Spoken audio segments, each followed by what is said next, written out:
వసంత కాకి నా కవితా శీర్షిక. అక్షరోదయాలు కవితల్లో, దృశ్యోత్సవాలు సినిమాల్లో, వర్ణోత్సవాలు చిత్రాల్లో, వాక్యోత్తేజాలు ప్రసంగాల్లో కనిపిస్తే చాలది కదా.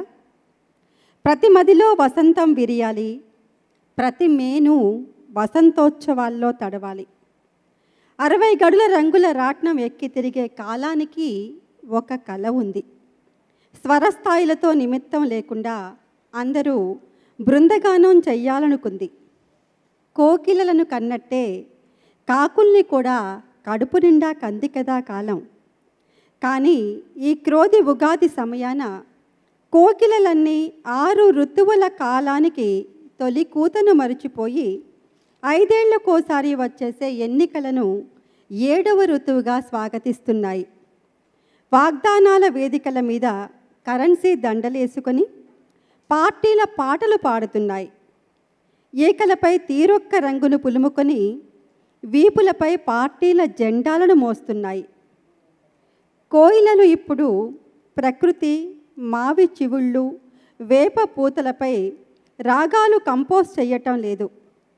మీమ్స్ని, ఫేక్ న్యూస్ని సృష్టించటంలో, ట్రోల్స్ని, ద్వేషాన్ని కామెంటీకరించటంలో బిజీగా ఉన్నాయి.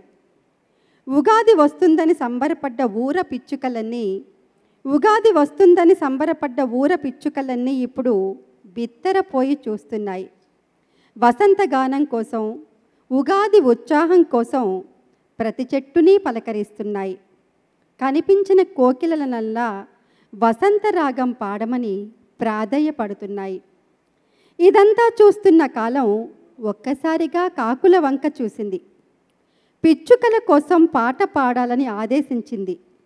ఇప్పుడు నల్లని కాకులు గొంతెత్తాయి. ఏ రంగులు ఎజెండాలు లేని ప్రకృతి పాటను బతుకమ్మల్లా తలకెత్తుకున్నాయి. సరికొత్త స్వరాలతో వసంత రాగాన్ని వినిపించాయి. ఇన్నేళ్లకు తమ పాట పాడుతున్నందుకు పిట్టలన్నీ రెక్కలతో టపటపా చప్పట్లు కొడుతున్నాయి. ఈ వసంతోదయాన ఈ నవగీతం నాకు